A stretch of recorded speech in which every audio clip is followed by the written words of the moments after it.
हरे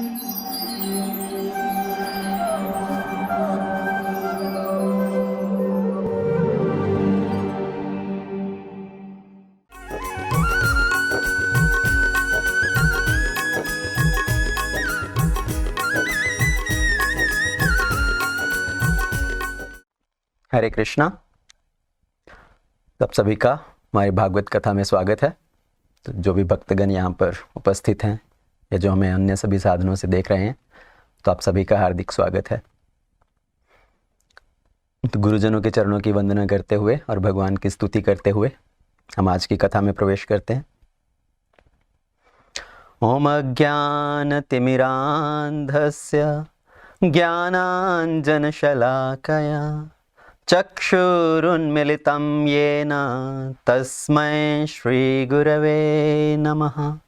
मुखं करोति वाचालं पङ्गुं लङ्घायते गिरिं यत्कृपातमहं वन्दे श्रीगुरुदीनतारिणीं परमानन्दमाधवं श्रीचैतन्येश्वरं।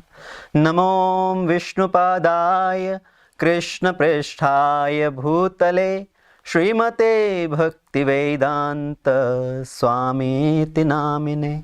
नमस्ते सारस्वते देवी गौरवाणी प्रचारिणे निर्विशेष शून्यवादी पाश्चात्य देशतारिणे।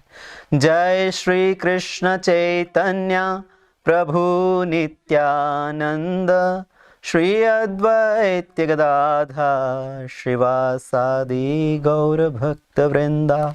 हरे कृष्णा कृष्णा कृष्णा हरे हरे, हरे राम राम राम हरे हरे। ओम नमो भगवते वासुदेवाय। ओम नमो भगवते वासुदेवाय। ओम नमो भगवते वासुदेवाय।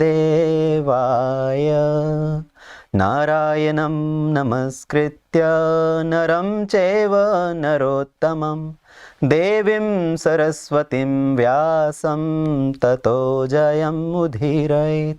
नष्टप्रायेषु अभद्रेषु नित्यं भागवत सेवया भगवते उत्तमश्लोके भक्तिर्भवति नैष्टिकी। सच्चिदानन्दरूपाय विश्वोत्पत्त्यादिहेतवे तापत्राय विनाशाय श्रीकृष्णाय वयं नमः।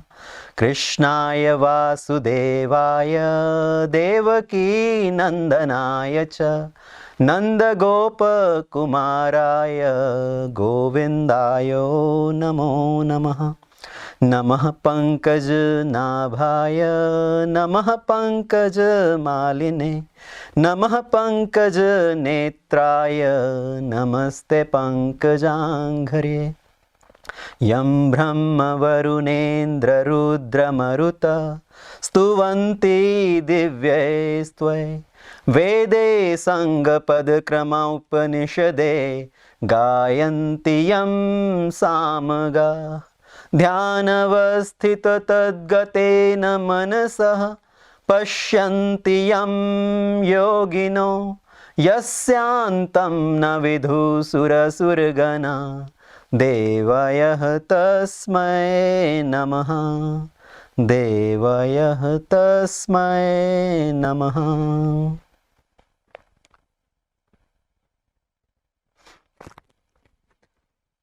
हरे कृष्णा।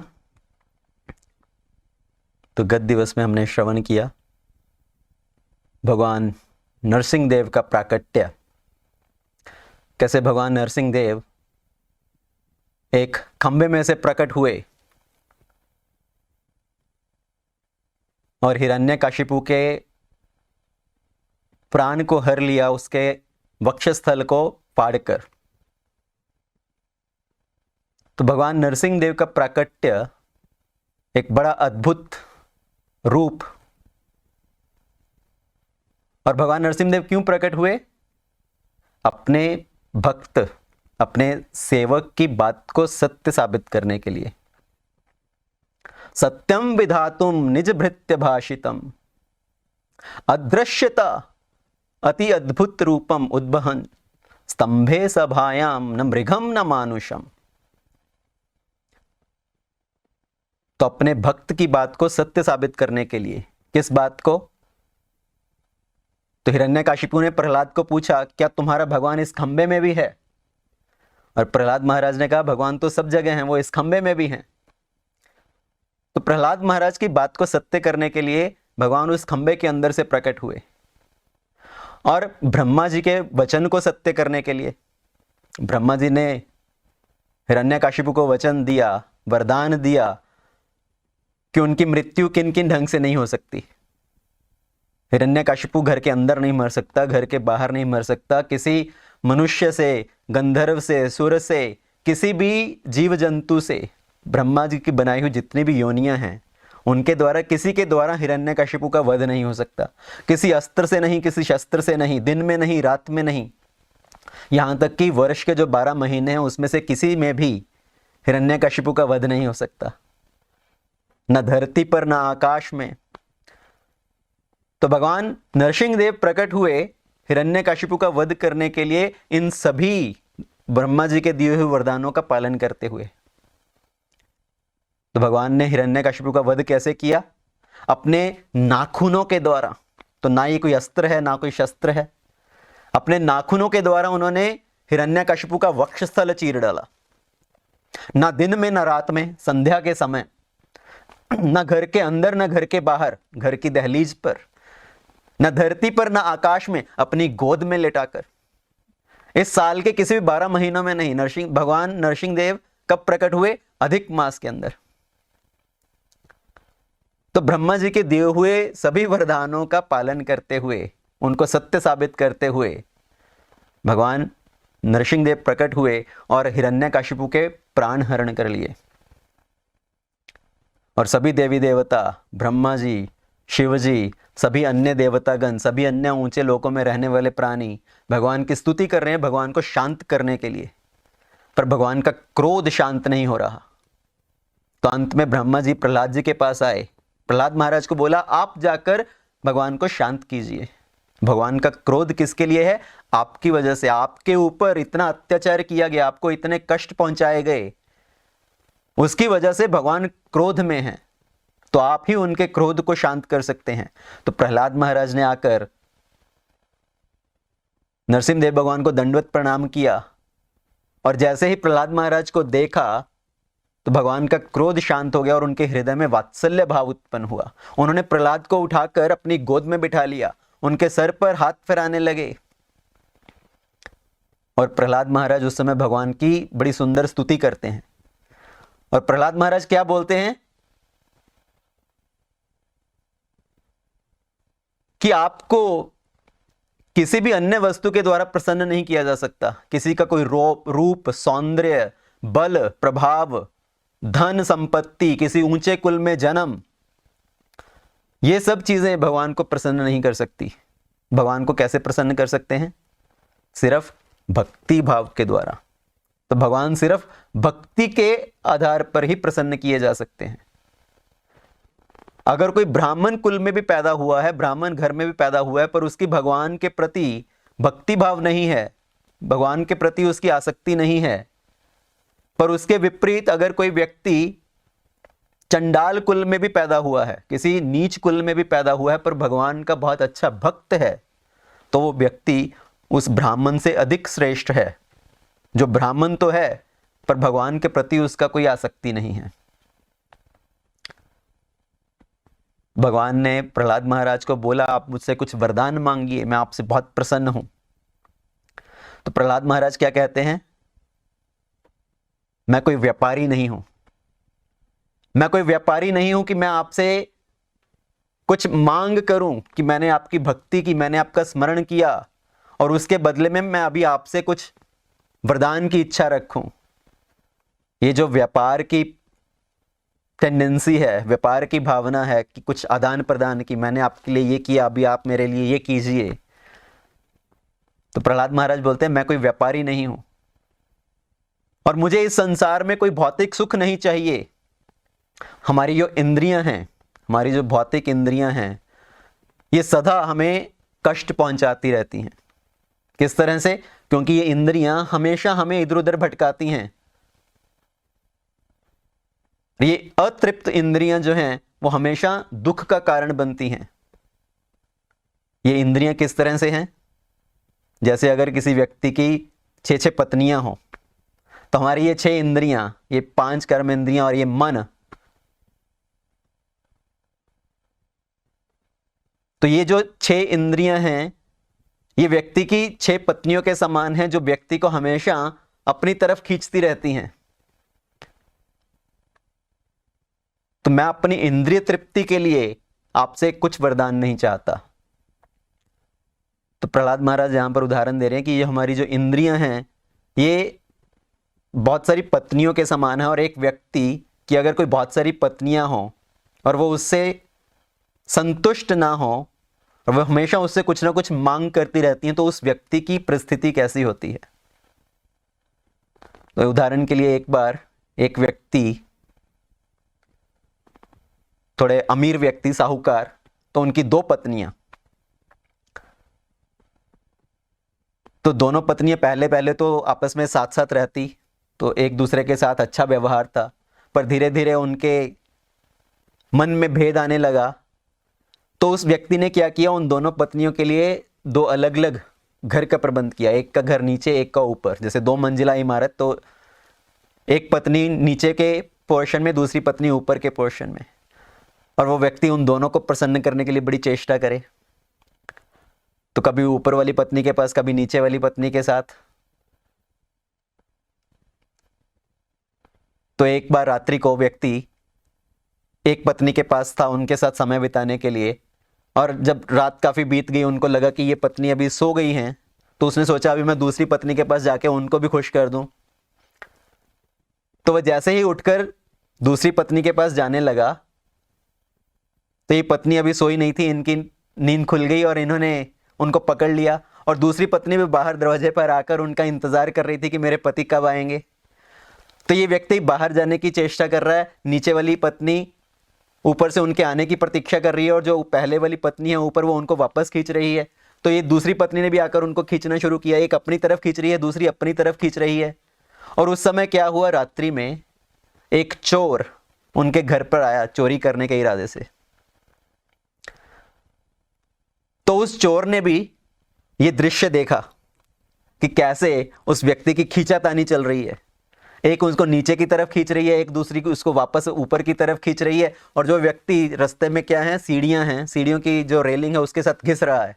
एक पत्नी नीचे को खींच रही है, दूसरी ऊपर को खींच रही है, और उसकी दशा खराब हो रही है। और ये चोर भी उस दृश्य को देख रहा है और जोर जोर से हंसने लगा। और जैसे ही उन्होंने किसी और व्यक्ति के हंसने की आवाज सुनी, उनका ध्यान उस तरफ गया और उनको आभास हुआ कि घर के अंदर कोई चोर घुसा है, और उन्होंने जोर जोर से चिल्लाना शुरू किया, चोर चोर, और वो चोर पकड़ा गया।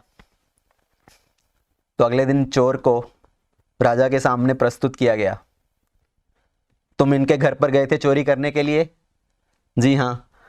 तो राजा ने उस व्यक्ति को भी देखा, उसकी इतनी बुरी दशा, तो ये कैसे हुई? तो उस व्यक्ति ने पूरा दोष चोर के ऊपर डाल दिया, इसी की गलती है, इसी ने मेरा ये हाल किया, देखिए मेरे ऊपर इसने प्रहार किया और मेरी ये दशा कर दी। और वो चोर भी खड़ा चुपचाप सुन रहा है, देख रहा है कि वास्तव में उस व्यक्ति की दशा क्या है, 2 पत्नियों के बीच में कैसे वो पिस रहा है। पर राजा ने चोर को बोला कि तुम चोरी करने के लिए उनके घर पर गए तो तुम्हें दंड मिलेगा। और राजा ने उस साहूकार को पूछा कि आप बताइए इनको क्या दंड दिया जाना चाहिए, कि इनको जेल के अंदर कैद कर दिया जाए, इनको किस तरह का दंड दिया जाए। और ये जो सेठ था उसने बोला मैं आपको बताता हूं कि इसको क्या दंड दिया जाना चाहिए, इसकी 2 स्त्रियों के साथ विवाह करवा दिया जाए। क्योंकि 2 स्त्रियों के साथ विवाह करके जब किसी की 2 पत्नियां हो तो उसको पता चलेगा कि जीवन में कितना संघर्ष है, कितना मुसीबतों का सामना करना पड़ता है। तो अगर इस संसार में अगर कोई व्यक्ति 2 स्त्रियों के बीच में पिस रहा हो तो उसको समझ में आता है कि क्या दशा है। पर उसी तरह से जो हमारी इंद्रियां हैं, ये भी अलग अलग इंद्रियां, अलग अलग पत्नियों के समान, जो हर व्यक्ति को अपनी तरफ खींचने का प्रयत्न करती है कि तुम मेरी इस तरह से संतुष्टि करो, मेरी इस तरह से संतुष्टि करो। आंखें चाहती हैं मुझे अच्छा अच्छा दृश्य देखने को मिले, कान चाहते हैं मुझे कुछ अच्छा सुनने को मिले, जिह्वा चाहती है कुछ मुझे अच्छा खाने को मिले। तो सारी इंद्रियां हमें कितनी तरह से प्रताड़ित करती हैं। प्रहलाद महाराज ने कहा मुझे अपनी इंद्रिय तृप्ति के लिए इस संसार में कुछ नहीं चाहिए, और ना ही मुझे सिर्फ अपने लिए मुक्ति चाहिए। इस संसार में सभी व्यक्ति कितना क्लेश भुगत रहे हैं। मैं सिर्फ अपना कल्याण नहीं चाहता, मैं चाहता हूं इस संसार में सभी जीवों का कल्याण हो। कुछ व्यक्ति ऐसे होते हैं जो सिर्फ अपना कल्याण चाहते हैं, सिर्फ अपना मोक्ष, अपनी मुक्ति प्राप्त करना चाहते हैं। वो सब कुछ घर बार छोड़कर हिमालयस को चले जाते हैं तपस्या करने के लिए। पर मेरी ऐसी भी कुछ इच्छा नहीं है। मैं चाहता हूं कि इस पूरे संसार के प्राणियों का कल्याण हो सके। तो आप मुझे सिर्फ आपके चरणों की भक्ति प्रदान कीजिए, आपके भक्तों का संग दीजिए। तो यद्यपि प्रहलाद महाराज की कुछ सांसारिक इच्छा नहीं थी, नरसिंह भगवान ने उनको आशीर्वाद दिया कि आप एक मनवंतर के समय तक इस धरती का राज्यभार करोगे, राज संभालोगे, और उसके बाद आप मेरे धाम को प्राप्त करोगे। और प्रहलाद महाराज ने एक और क्या वरदान मांगा था कि आप मेरे पिताजी जो आपसे इतना द्वेष करते थे, आप उनको मुक्ति प्रदान कीजिए। और भगवान ने कहा आपको ये मांगने की आवश्यकता ही नहीं है। आपके पिता, सिर्फ आपके पिता ही नहीं, आपकी 21 पीढ़ियां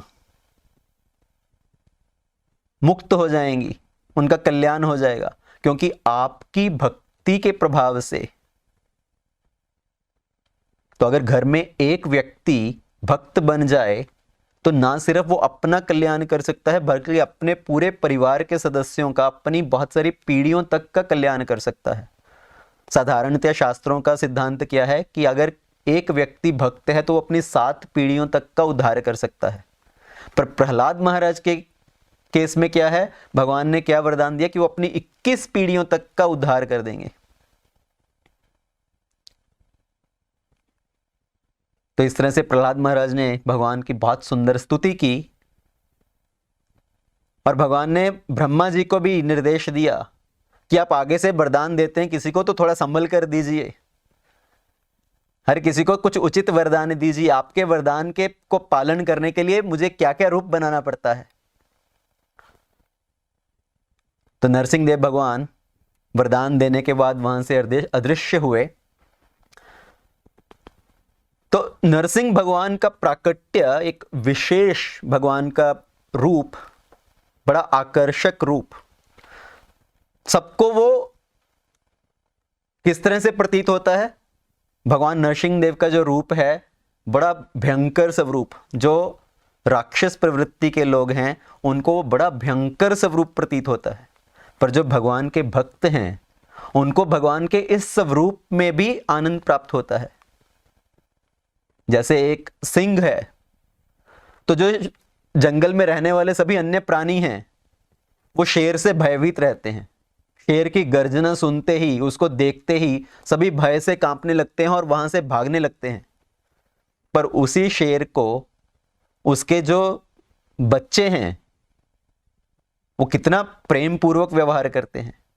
उनको शेर का ये स्वरूप देखकर, उनका भयानक स्वरूप देखकर, उनके पंजों के जो नाखून हैं उनसे भय नहीं लगता। तो उसी तरह से जो भक्त हैं उनको भगवान नरसिंह देव का जो ये रूप है, उग्र रूप, तो उससे भी उनको भय प्रतीत नहीं होता।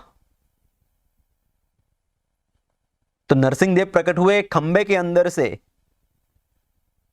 अपने भक्त के वचन को सत्य करने के लिए। उसी तरह से भगवान एक और लीला में एक पत्थर के अंदर से प्रकट हुए। और भगवान का वो स्वरूप क्या है, भगवान का अर्च विग्रह स्वरूप।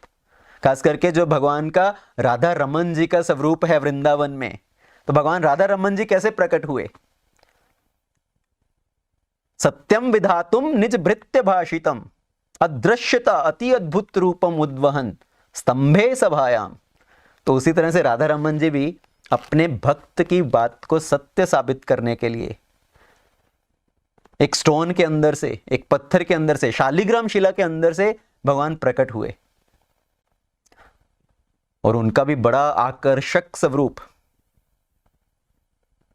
अति अद्भुत रूपम। तो ये कथा कैसे आती है?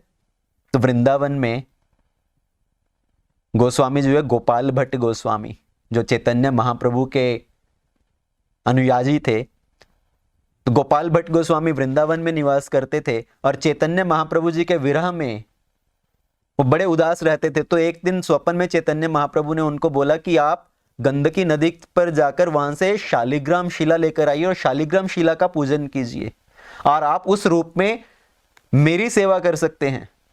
तो गोपाल भट्ट गोस्वामी गंडकी नदी पर गए, जो कि आजकल नेपाल में है। तो वहां से उन्होंने, जैसे ही वो स्नान कर रहे थे, उनके कलश के अंदर शालिग्राम शिला अपने आप प्रवेश कर गई और गोपाल भट्ट गोस्वामी उन शालिग्राम शिला को लेकर आए और वृंदावन में आकर उन शालिग्राम शिलाओं का पूजन करने लगे। तो उनके पास 12 शालिग्राम शिला थी, जिनको वो एक टोकरी के अंदर रखते थे। और यहां तक ये भी सुनने में आता है कि उनको एक कपड़े के अंदर बांधकर अपने गर्दन से लटका कर रखते थे, जहां पर भी जाते थे उनको साथ में लेकर जाते थे। तो अपनी शालिग्राम शिला का पूजन करते। एक बार वृंदावन के अंदर एक सेठ जी आए और सभी जो गोस्वामी जी थे, जो भगवान के अर्च विग्रह का सेवन कर, जो उनकी सेवा करते थे, तो उनके पास आए और उनको बहुत सारे वस्त्र आभूषण भेंट करने लगे कि आप भगवान की इन वस्त्र आभूषणों से सेवा कीजिए। तो वो गोपाल भट्ट गोस्वामी जी के पास भी आए और उनको बहुत सारे वस्त्र और आभूषण भेंट किए। और गोपाल भट्ट गोस्वामी जी सोच रहे थे कि मेरे पास तो भगवान का कुछ अर्च विग्रह नहीं है, मेरे पास तो शालिग्राम शिला है, और शालिग्राम शिला का तो कुछ ऐसा आकार नहीं है कि उनके ऊपर कुछ वस्त्र पहनाए जाएं, उनके ऊपर कुछ आभूषण पहनाए जाएं। तो उनके मन में भाव आया कि काश मेरे पास भी भगवान का कुछ सुंदर अर्च विग्रह होता, तो मैं उनको बड़े सुंदर से सजाता, उनको ये वस्त्र पहनाता, उनको ये आभूषण पहनाता। तो अपने मन ही मन इस तरह से भगवान से प्रार्थना करने लगे। और समय क्या था? वो नरसिंह भगवान का प्राकट्य दिवस। तो उस रात्रि को गोपाल भट्ट गोस्वामी बड़े भावपूर्ण भगवान से प्रार्थना कर रहे थे कि हे भगवान, जैसे आप एक खंबे के अंदर से प्रकट हुए नरसिंह भगवान के रूप में, काश आप मेरे इस शालिग्राम शिला के अंदर से प्रकट हो जाएं और मैं आपकी सेवा कर सकूं। तो पूरी रात्रि गोपाल भट्ट गोस्वामी बड़े दीन भाव से, बड़े भावपूर्ण भगवान को इस तरह से प्रार्थना कर रहे थे। अगले दिन सुबह उठकर वो जब स्नान करने के लिए गए, वापस आए और अपने शालिग्राम शिला को देखने लगे उनका सेवा करने के लिए, तो उनके जो टोकरी थी उसमें से एक शालिग्राम शिला गायब थी। तो अपनी शालिग्राम शिलाओं को ढूंढने लगे इधर उधर और देखा कि एक शालिग्राम शिला, उसके अंदर से भगवान का स्वरूप प्रकट हुआ। श्री राधा रमन लाल की जय। तो भगवान साक्षात एक शालिग्राम शिला के अंदर से प्रकट हुए। और भगवान का स्वरूप क्या था? जो भगवान पहले अदृश्य थे, अभी एक बड़े ही सुंदर रूप में प्रकट हुए। अदृश्यता अति अद्भुत रूपम उद्वहन। और राधा रमन जी का स्वरूप कैसा है? बड़ा ही मधुर, बड़ा ही आकर्षक स्वरूप, बड़ा ही सुंदर विग्रह। सिर्फ 9 इंच के छोटे से विग्रह के रूप में भगवान प्रकट हुए। मुख के ऊपर एक मधुर मुस्कान, और अपने भक्त की बात को सत्य साबित करने के लिए निज भृत्य सत्यम विधातुम निज भृत्य भाषितम। तो जैसे भगवान ने प्रहलाद महाराज की वचन को सत्य साबित करने के लिए खंबे के अंदर से प्रकट हुए, उसी तरह से अपने भक्त गोपाल भट्ट गोस्वामी के वचन को सत्य करने के लिए, उनके वचन को पूरा करने के लिए वो एक शालिग्राम शिला के अंदर से प्रकट हुए। तो नरसिंह देव भगवान में और राधा रमन जी में क्या समानताएं हैं? समानता कि वो भी एक खंबे के अंदर से प्रकट हुए, राधा रमन जी भी एक पत्थर के अंदर से प्रकट हुए। भगवान नरसिंह देव का भी बड़ा आकर्षक स्वरूप, बड़ा अद्भुत स्वरूप, राधा रमन जी का भी बड़ा अद्भुत स्वरूप।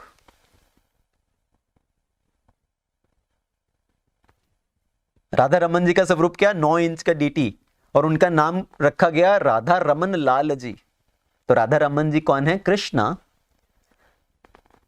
क्योंकि राधा रमन जी का छोटा सा विग्रह, जैसे एक छोटा सा बालक होता है उसको किस नाम से पुकारते हैं? वृंदावन में सभी लोग करते हैं लल्ला। तो लल्ला का अर्थ राधा रमन लाल, लाल का अर्थ क्या है? लल्ला, एक छोटा सा जो बालक होता है।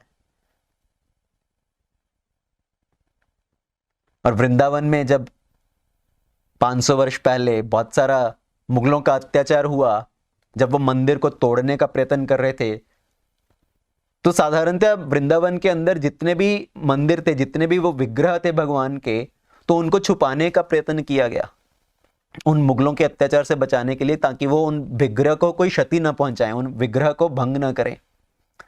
तो जितने भी अन्य विग्रह थे, राधा मदन मोहन जी, राधा गोविंद जी, राधा गोपीनाथ जी, तो उन सबको जो मंदिर के गोस्वामी थे, जो ब्राह्मण थे, पुजारी थे, उन्होंने उनको छुपाने का प्रयत्न किया या उनको किसी सुरक्षित स्थान पर भेजा गया। पर राधा रमन लाल जी वो कभी वृंदावन को छोड़कर नहीं गए। तो वृंदावन के प्यारे राधा रमन लाल जी, उनको तो जैसे किसी इतना छोटा सा विग्रह कि उनको अपनी जेब में भी डालकर कोई इधर उधर ले जाए, तो उनको छुपाने का कुछ ज्यादा प्रयत्न करने के भी प्रयास करने की जरूरत नहीं पड़ी। और राधा रमन जी का भगवान नरसिंह देव से भिन्नता क्या है? समानताएं तो कि वो भी पत्थर से प्रकट हुए, उनका भी बड़ा सुंदर स्वरूप, पर उनके अंदर भिन्नता क्या है? भिन्नता, नरसिंह देव के लिए हम क्या प्रार्थना गाते हैं? उग्रम वीरम महाविष्णुम ज्वलंतम सर्वतोमुखम। तो नरसिंह देव भगवान का बड़ा उग्र स्वरूप है। उनके मुखमंडल हर दिशाओं में है और उनके मुख से क्या है? अग्नि प्रकट हो रही है, उनके मुख से अग्नि बाहर निकल रही है। और राधा रमन लाल जी, उनका स्वरूप क्या है? उनके मुख से अग्नि बाहर नहीं निकल रही है, वो अग्नि को खाते हैं, वो अग्नि को अपने अंदर निकल जाते हैं। कैसे? राधा रमन लाल जी कौन है? कृष्णा। और कृष्ण ने बहुत सारी लीलाओं में अग्नि को अपने अंदर निगल लिया। भगवान ने 2 लीलाओं में खास करके अग्नि को पिया, अग्नि को अपने अंदर निगला। एक तो कालिया मर्दन लीला, जब भगवान ने कालिया मर्दन किया, कालिया के मुख से जो अग्नि की ज्वालाएं बाहर निकल रही थी, तो भगवान उस अग्नि को पी गए। और उस समय पर साक्षात सभी जो वृंदावन वासी थे, उन्होंने उस दृश्य को देखा। पर एक और दूसरी घटना हुई, जब भगवान अपने बाल सखाओं के साथ, गोपा के साथ और सब गैया को लेकर वन में गए गैया को चराने के लिए, तो जंगल में एक भयानक आग लगी और उस समय पर भगवान ने उस अग्नि को पी लिया। तो अग्नि के पीने के पीछे भगवान का कारण क्या है कि क्यों अग्नि को पी लिया उन्होंने?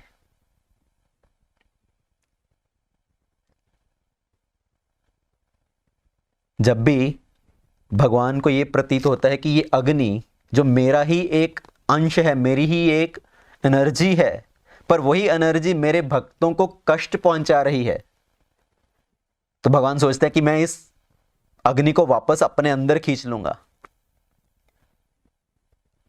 तो जितने भी ये भौतिक तत्व हैं, कौन कौन से? अग्नि, वायु, आकाश, पृथ्वी, जल, तो जितने भी ये भौतिक तत्व हैं, ये क्या है? भगवान की एनर्जी। पर वही अग्नि जब भक्तों को कष्ट पहुंचाने लगे, तो भगवान सोचते हैं कि मैं इस अग्नि को वापस अपने अंदर खींच लूंगा। तो इसलिए जब उस जंगल में आग लगी और सब भक्त जो गोपाल थे और सब जो गैया थी, उनको इतना कष्ट हो रहा था, तो भगवान उस अग्नि को पी गए। दूसरा कारण भगवान का उस अग्नि को पीने का क्या है? शास्त्रों में बोला जाता है कि जो यज्ञ कुंड है वो भगवान के मुखमंडल के समान है, और उस यज्ञ कुंड की जो अग्नि है वो भगवान की जिह्वा के समान है। तो उस शास्त्रों के सिद्धांत को सत्य साबित करने के लिए भगवान ने उस अग्नि को पी लिया कि जो अग्नि है वो भगवान की जिह्वा है। और भगवान ने जब अग्नि को पिया तो एक लीला में तो उन्होंने सब वृंदावन वासियों को साक्षात दिखाया कि उन्होंने अग्नि को पी लिया, पर दूसरी लीला में उन्होंने सब गोपा को बोला कि आप सब अपनी अपनी आंखें बंद करो और जमीन पर लेट जाओ। तो भगवान ने पहली लीला में जब अग्नि को पिया, सबने देखा, पर फिर भी सब देखने के बाद भी उनको भगवान के प्रति ऐसा नहीं लग रहा कि ये भगवान है। उनको लगता है कि हमारा कन्हैया, देखो उसके अंदर कितनी अद्भुत शक्तियां हैं, पर उनको यह भाव नहीं आता कि वो भगवान है साक्षात। और दूसरी लीला में जब भगवान ने सबको आंखें बंद करने के लिए बोला, तो जितने भी महात्मागण हैं, जितने भी बड़े बड़े टीकाकार हैं शास्त्रों के, तो उनके मन में यह विचार आया, सबने इस भाव को मंथन करना शुरू किया कि भगवान ने आंखें बंद करने के लिए क्यों बोला। तो भगवान ने उनको आंखें बंद करने के लिए क्यों बोला? भगवान ने सोचा कि पहले एक बार मैंने अपना एक और जो अग्नि है, जो भगवान की एनर्जी है, मिट्टी को खाया, तो उस समय पर सभी गोपागण जाके यशोदा माता को कंप्लेंट करने लगे, उनको शिकायत करने लगे कि कान्हा ने मिट्टी खाई है। और मैया यशोदा कान्हा को पूछने लगी, कान्हा तुमने मिट्टी खाई है? तो कृष्णा कहते हैं, नहीं मैंने मिट्टी नहीं खाई मैया, मैंने मिट्टी नहीं खाई। अगर आपको यकीन नहीं आता तो मैं मुंह खोलता हूं, मेरे मुंह के अंदर से देख लो आप। तो उस समय पर उनको परीक्षा देनी पड़ी, अगर ये देखेंगे कि मैंने अग्नि को खा लिया, फिर से जाकर यशोदा मैया को वो शिकायत करेंगे कि देखो कान्हा ने अग्नि को खा लिया। तो इसलिए कृष्ण ने उन सबको बोला कि आप आंखें बंद करके जमीन पर लेट जाओ, और भगवान अग्नि को पी गए। तो भगवान जितनी भी लीला करते हैं, चाहे वो नरसिंह देव के रूप में हो, चाहे वो बाल गोपाल के रूप में हो, चाहे रामचंद्र जी के रूप में हो, तो सब लीलाओं का प्रयोजन क्या है उसके पीछे? अपने भक्तों के हृदय को आकर्षित करने के लिए। तो भगवान अद्भुत अद्भुत लीला करते हैं। नरसिंह देव के रूप में भगवान प्रकट हुए प्रहलाद की रक्षा करने के लिए, अपने भक्त के वचन को सिद्ध करने के लिए, और भगवान राधा रमन जी के रूप में प्रकट हुए अपने भक्त के वचन को पूरा करने के लिए। तो राधा रमन जी का जो विग्रह है अभी भी वृंदावन में, एक बड़ा प्रसिद्ध मंदिर राधा रमन लाल जी का। तो ऐसे वृंदावन में बहुत सारे कुछ मुख्य मुख्य मंदिर हैं जो कि गोस्वामी जी के द्वारा सेवित भगवान के विग्रह हैं। राधा मदन मोहन जी, राधा गोविंद जी, राधा गोपीनाथ जी, राधा दामोदर, राधा श्याम सुंदर, राधा रमन लाल जी, राधा भल्लभ, बांके बिहारी जी। तो ये मुख्य मुख्य विग्रह जो गोस्वामी जी के द्वारा सेवित। और अगर हम वृंदावन जाते हैं तो हमें भगवान के इन विग्रहों का, जिनकी इतनी इतनी लीलाएं हैं, जिन्होंने अपने भक्तों के साथ आदान प्रदान किया, जो कुछ स्वयंभू, जो स्वयं प्रकट हुए, ऐसा नहीं है कि किसी ने उनको तराशा हो पत्थर में से। तो भगवान के कुछ विग्रह, जैसे राधा रमन जी का विग्रह, ये क्या है? स्वयंभू, अपने आप प्रकट हुए। तो इनके ऊपर तो बहुत सारा रिसर्च भी किया गया, पर इनका विग्रह को देखने के बाद क्या बताया जाता है कि भगवान का ये विग्रह जो है, इसको तराशना संभव नहीं है। ऐसा नहीं है कि किसी ने इसको तराश के बनाया हो। तो भगवान के इन विग्रहों का दर्शन करना चाहिए जब भी वृंदावन में जाते हैं। बहुत सारे लोगों की प्रवृत्ति क्या रहती है, वृंदावन में जाते हैं तो जो बड़े बड़े मंदिर हैं, जो आजकल के नए नए बने हुए मंदिर हैं, तो लोग उन चमक दमक वाले मंदिरों में जाते हैं जहां पर बहुत सारा भीड़ भाड़ रहता है। पर ये मंदिर जो कि वास्तव में भगवान की सेवित प्रतिमाएं हैं, विग्रह हैं, उनको दर्शन करने के लिए साधारणतः व्यक्ति नहीं जाते। तो हमें चाहिए कि इन मंदिरों में जाएं, भगवान के अर्च विग्रह का दर्शन करें और भगवान की सेवा में कुछ सहयोग दें।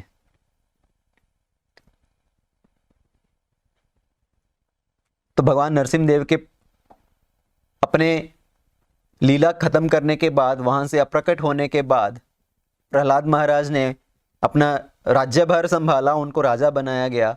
और नारद मुनि जी ये सब कथा किसको सुना रहे हैं? युधिष्ठिर महाराज को, उनके राजस्वीय यज्ञ की सभा में। क्योंकि युधिष्ठिर महाराज ने प्रश्न किया था, शिशुपाल का उद्धार देखने के बाद युधिष्ठिर महाराज के मन में ये जिज्ञासा आई कि शिशुपाल को इस तरह की मुक्ति कैसे प्राप्त हुई। तो वहां से नारद मुनि ने ये पूरा इतिहास बताना शुरू किया, जय विजय का इतिहास, कैसे जय विजय को श्राप मिला, कैसे वो हिरण्याक्ष और हिरण्यकशिपु के रूप में प्रकट हुए, कैसे भगवान वामन देव ने हिरण्याक्ष का उद्धार किया और फिर भगवान नरसिंह देव ने हिरण्यकशिपु का उद्धार किया। तो ये कथा सुनाने के बाद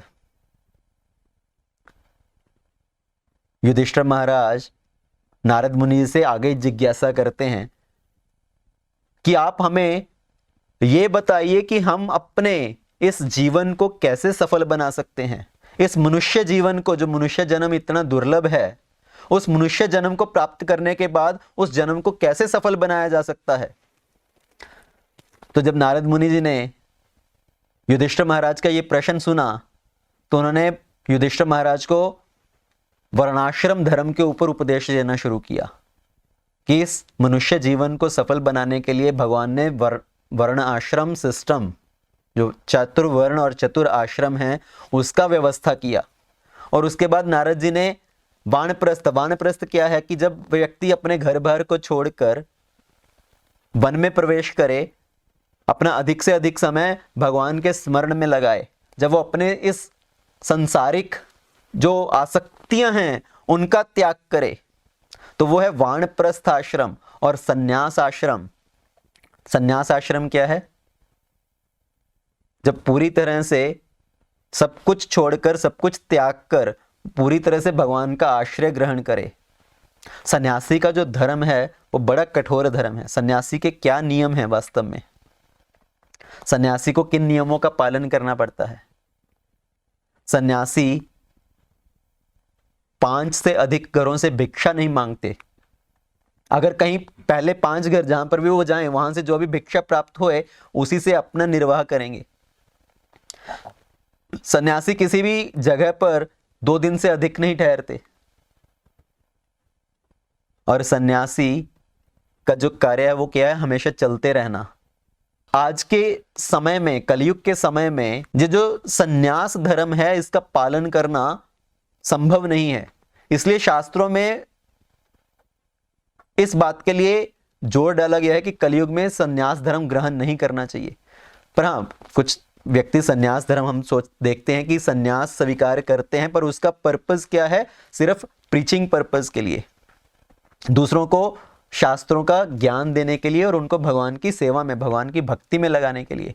तो युधिष्ठिर महाराज के हृदय में ये भाव आया, उन्होंने नारद मुनि जी से ये जिज्ञासा किया कि हम जैसे जो लोग हैं, जो गृहस्थ हैं, जो हम घर में रहते हैं अपनी पत्नी के साथ, बच्चों के साथ, हम अपने जीवन का परम उद्देश्य कैसे प्राप्त कर सकते हैं? हम उस परम पद को कैसे प्राप्त कर सकते हैं? जो मेरे जैसे मूढ़ लोग हैं उनका कल्याण कैसे हो सकता है? तो युधिष्ठिर महाराज अपने आप को क्या बता रहे हैं? अपने आप को मूढ़ बता रहे हैं, मूर्ख। तो वास्तव में क्या युधिष्ठिर महाराज कोई मूर्ख व्यक्ति हैं? कौन है युधिष्ठिर महाराज? धर्मात्मा। पर वो अपने आप को मूढ़ बता रहे हैं। वास्तव में वो हम सभी के लिए ये शिक्षा प्राप्त करने का एक साधन बन रहे हैं। युधिष्ठिर महाराज ये नहीं बोल रहे कि मेरे राज्य में कुछ ऐसे मूढ़ व्यक्ति हैं जो अपने घर संसार में आ सकते हैं, आप उनके बारे में, उनके लिए कुछ बताइए, उनके लिए कुछ शिक्षा प्रदान कीजिए। क्योंकि अगर किसी और व्यक्ति को बोला जाए तो उनको बात चुप जाती है, उनको बुरा लगता है। तो युधिष्ठिर महाराज अपने आप को सामने रखते हुए कि हम जैसे मूढ़ व्यक्ति हैं, मेरे जैसे जो मूढ़ मूर्ख लोग हैं, जो इस घर संसार में इतना आसक्त हैं, हमारा कल्याण कैसे होगा? हम उस परम पद को कैसे प्राप्त कर सकते हैं? तो ये परम पद क्या है वास्तव में? परम पद किसको बोलते हैं? जो भगवान का धाम है उसको प्राप्त करना, उसको परम पद कहते हैं। पर एक अन्य अर्थ है परम पद का, वो क्या है?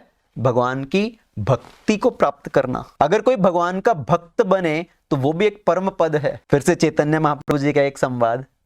चैतन्य महाप्रभु जी जब दक्षिण भारत की यात्रा पर गए तो उनकी भेंट रामानंद राय जी से हुई, और रामानंद राय से उन्होंने बहुत सारा संवाद किया। उस संवाद में रामानंद राय जी से उन्होंने एक प्रश्न किया, कीर्ति गणे मध्य जीवेर कौन बड़ा कीर्ति, कि संसार में सबसे बड़ी कीर्ति क्या है? और रामानंद राय जी ने उसके उत्तर देते हुए क्या कहा? कृष्ण भक्त बलिया जहां है ख्याति। अगर कोई किसी को बोले कि वो कृष्ण भक्त है तो उसके समान कीर्ति और कोई नहीं है। जैसे अभी अभी हमने प्रहलाद महाराज का प्रसंग सुना, तो प्रहलाद महाराज की कीर्ति के समान क्या कीर्ति हो सकती है? प्रहलाद महाराज जी कब हुए? लाखों लाखों साल पहले, और अभी तक भी उनके बारे में ये पूरा बड़ी बड़ी कथाएं होती हैं, उनके बारे में प्रवचन होता है, उनके गुणों का वर्णन होता है, उनकी प्रार्थनाओं का, उन्होंने जैसे भगवान की स्तुति की उसका कितना लंबा लंबा व्याख्या होता है। तो हम आज भी प्रहलाद महाराज के बारे में बात करते हैं, उनका स्मरण करते हैं। तो भगवान के भक्त के समान किसी और की कोई कीर्ति नहीं हो सकती। जैसे मीराबाई जी हुई, सुदामा, विप्र, नरसिंह मेहता, तो उनके समान कीर्ति किसकी हो सकती है? आज भी अगर राजस्थान में मेवाड़ में ये पूछा जाए कि ये मेवाड़ का रजवाड़ा किसका है, तो किसका नाम आता है? मेवाड़ के रजवाड़े में कितने कितने महान राजा हुए, पर क्या नाम आता है? अगर पूछा जाए कि ये मेवाड़ किसका है, ये मीराबाई का मेवाड़ है। अगर पोरबंदर पूछा जाए पोरबंदर किसका है, ये सुदामा जी का पोरबंदर है। तो भक्तों की महिमा ये कभी कम नहीं होती। तो सबसे बड़ी कीर्ति क्या है? भगवान का भक्त बनना, वो भगवान का परम पद हासिल करना। तो युधिष्ठिर महाराज ने ये जिज्ञासा किया कि हम जैसे जो गृहस्थ लोग हैं, जो घर की आसक्ति में बंधे हुए हैं, उनका कल्याण कैसे होगा? आप गृहस्थ धर्म के बारे में भी कुछ बताइए। तो नारद मुनि जी ने गृहस्थ धर्म को पहले क्यों छोड़ दिया, उनका वर्णन क्यों नहीं किया? तो उन्होंने गृहस्थ धर्म को बीच में स्किप करके पहले वर्णाश्रम और सन्यास धर्म के बारे में बताया। तो इसके बारे में श्रीधर स्वामी टीका करते हुए लिखते हैं कि नारद मुनि जी को गृहस्थ धर्म कुछ ज्यादा पसंद नहीं है, तो इसलिए उन्होंने गृहस्थ धर्म के बारे में वर्णन ही नहीं किया।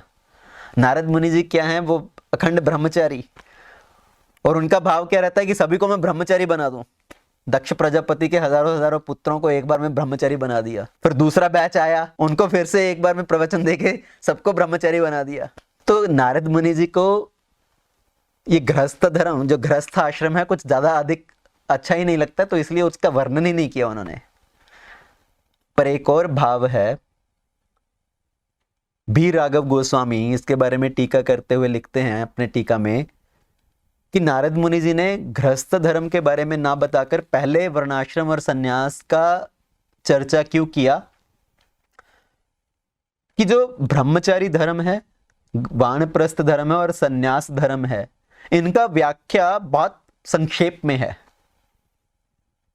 पर जो गृहस्थ धर्म है इसका जो व्याख्या है वो बहुत विस्तार में व्याख्या है। तो नारद मुनि जी ने सोचा कि पहले जो छोटे छोटी चीजों के बारे में बताना है, पहले मैं उनको निपटा दूं, फिर गृहस्थ धर्म के बारे में विस्तार से आराम से बताऊंगा। जैसे एक व्यक्ति एक बार एक लोहार के पास गया। लोहार के पास जाकर उसने लोहार को बोला कि मुझे एक कड़ा बना दो, मुझे एक कड़ा बनवाना है।